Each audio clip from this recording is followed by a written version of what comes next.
নারায়ণগঞ্জের সমস্ত শ্রমিক কর্মচারীদের বোনাস এবং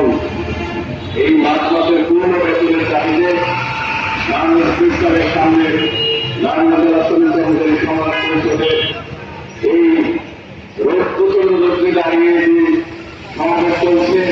তার সহযোগিতা সভাপতি উপস্থিত এই কর্মী নেতৃবৃন্দ এবং যারা আমার শ্রমিক ভাই বোনেরা বিভিন্ন অঞ্চল থেকে সংগঠনে দাঁড়িয়ে আছেন, যারা আমাদের কথা শুনছেন, সকলকে বাংলাদেশ গ্রামীণ শ্রমিক সমিতি এবং শ্রমিক কর্মচারী সংবাদ পরিষদের পক্ষ থেকে সংগ্রামী সালাম এবং শুভেচ্ছা।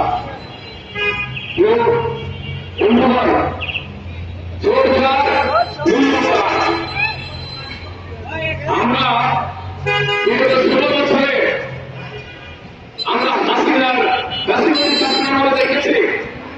এই গার্মেন্টস মালিকরা আওয়ামী লীগ সবাই মিলেমিশে আমাদের শ্রমিক আন্দোলনকে কিভাবে রক্তাক্তভাবে দমন করেছে। ফলে তাদের চোখ ছিল, মুখটা তাদের ছিল, কিন্তু 2024 সালে